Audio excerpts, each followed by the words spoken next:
but we have our esteemed Deputy Head of Mission, Dr. Pedro da Fonseca Ribeiro, who is going to do a speech on behalf of the Ambassador. Dr. Pedro, please. Boa tarde, minhas senhoras e meus senhores, ladies and gentlemen, esteemed guests. It is with great honor that I welcome you all to the official release of Governing an Empire, the Portuguese enterprise by Captain Manuel Amaral Mota. Today, we gather here at the Embassy of Portugal to celebrate a work that reflects Portugal's rich maritime tradition and long-standing global engagement, while offering valuable insights into governance, resilience, and strategic foresight.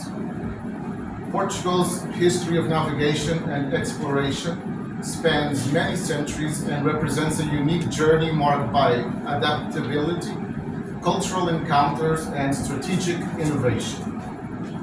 As the author explores, our past was shaped not only by the expansion of maritime routes, but also by the development of diplomatic, economic, and cultural connections, principles that continue to hold relevance today. This book serves as a reminder of how a nation's influence can grow through perseverance, creativity, and vision. It pays tribute to the Portuguese spirit of curiosity and determination, qualities that have shaped our national identity and continue to inspire our interactions around the world. Portugal is today a country integrated into multiple organizations, with its own role in the world, always open to the world, cultures, and peoples, and with a global vision and good tradition of the navigators who crossed the ocean and thus promoted contact between different peoples. Deputy Head of Mission, Your Excellency, distinguished guests, esteemed professors, ladies and gentlemen, friends, good evening. Assalamu alaikum. First and foremost, Deputy Head of Mission, thank you for your kind words. I appreciate the inspiration that you provided at the beginning of this small ceremony, and I hope to be able to follow your lead. Thank you very much. To stand here before you at the Embassy of Portugal in Doha is for me a profound honor and a personal gratitude, and I'm very pleased to highlight some details about my book, which is officially being presented and launched here today in this small gathering. 7 years ago, the first spark for this work emerged from a deep period of reflection on the unique history of Portugal, a small nation that achieved immensity on the global scale, demonstrating that the dimensions of a country does not define its greatness. And we all know that there are big countries which are not that really great. And there are very small states that can by far surpass its size on the world stage. Portugal, amongst other examples, has a history defined by resilience, ingenuity, innovation, by people who are both tough and courageous, yet remarkably capable of kindness and generosity. In all veracity, these reflections were truly ignited many years ago by the work of the late English author Martin Page.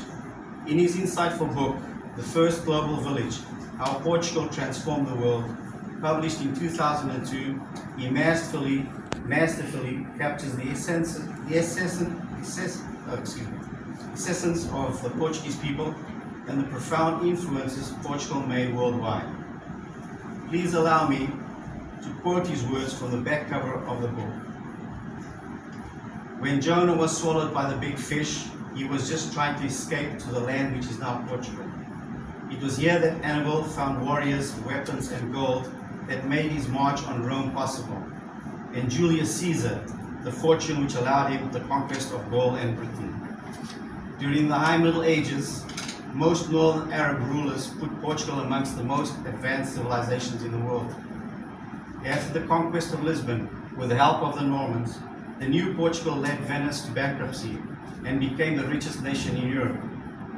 Before being elected Pope, under the name of John the 21st, Pedro Hispano, born in Lisbon, wrote one of the first textbooks on modern medicine that, a century later, was mandatory in all medical consultations in almost all of Europe. The Portuguese took tulips, chocolate, and diamonds to the Netherlands, introduced in England the habit of afternoon tea, and gave Mumbai the key to the empire. Taught Africa to protect itself against malaria, introduced high education, curry and samosas in India, and in Japan, the tempura and firearms.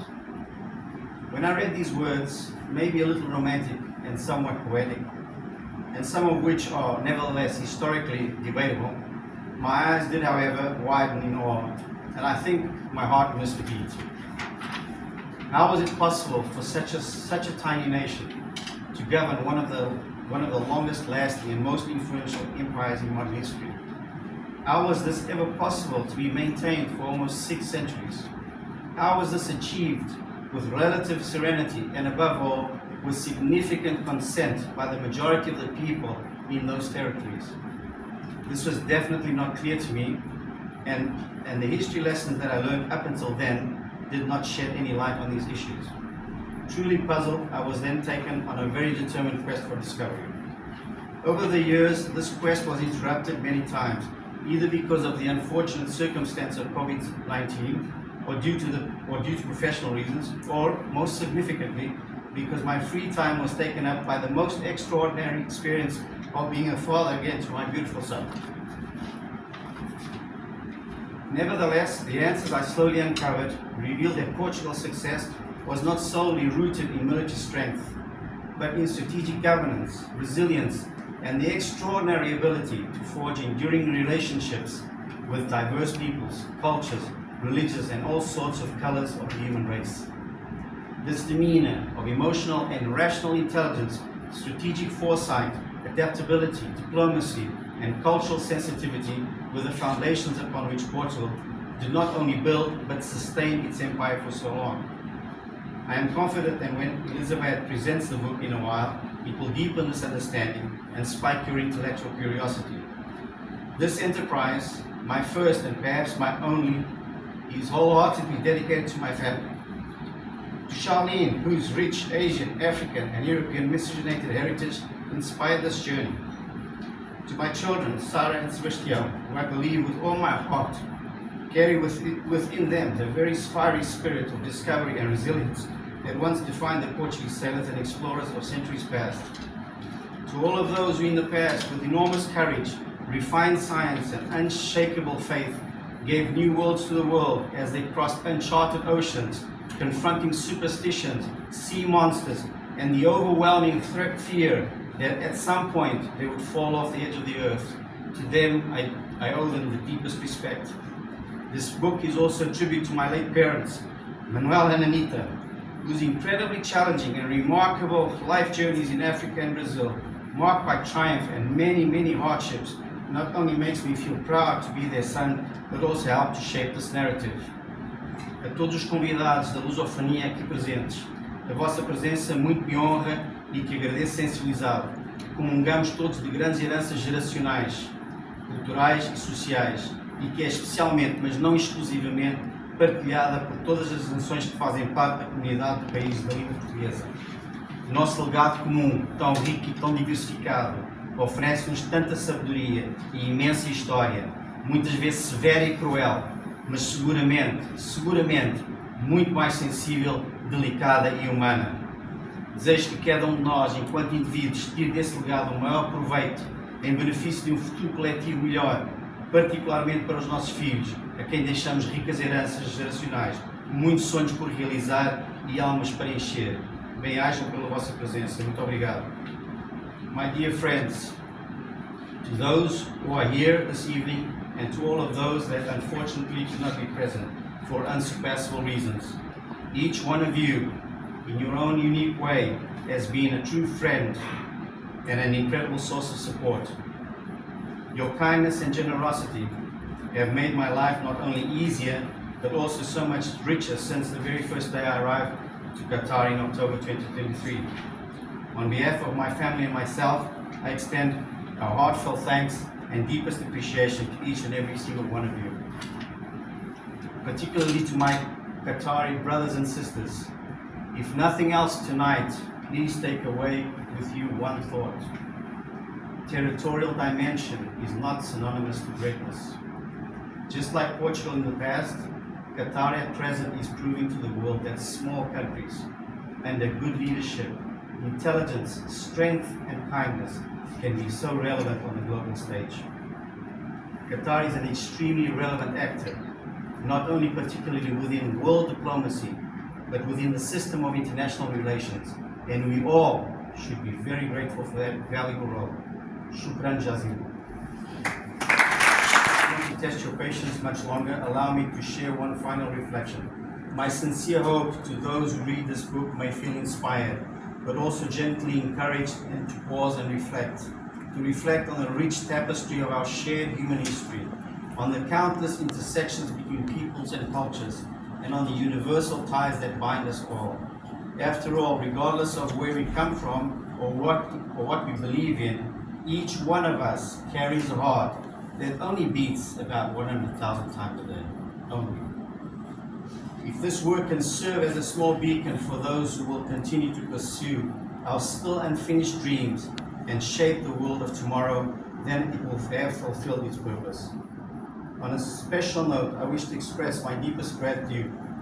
He's not here, but please extend my gratitude to His Excellency the Ambassador of Portugal and his staff, the Camões Institute for Study da Língua, and to Miss Elizabeth Reis, all of whose generous support made it possible for us to gather here today in such dignified and meaningful circumstances.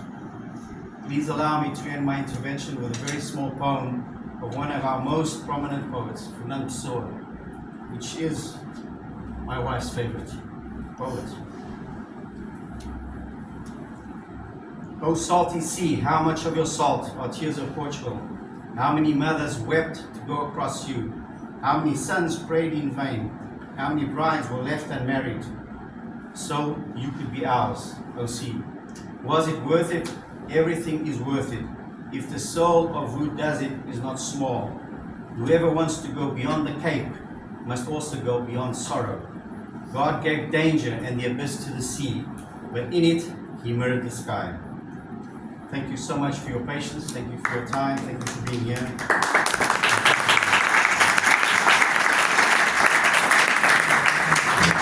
Thank you, Manuel, for a very beautiful and emotional speech. And it's my pleasure now to introduce the book. Here it is. And now you have to be patient. I'm going to read the whole book. But there's food there and drinks. So. Through a detailed yet accessible analysis, the book highlights how Portugal's imperial approach, reliant on diplomacy, trade, maritime prowess, and strategic alliances, differs from more conventional force-based models of empire. It examines the unique Portuguese ability to forge enduring connections with local populations, balance flexibility with authority, and manage vast disproportionate challenges in scale, population, and resources. This book aims to connect historical case studies with modern applications, offering a food for thought roadmap for leaders and policymakers seeking to develop sustainable, adaptable, and forward-looking institutions in an unpredictable world.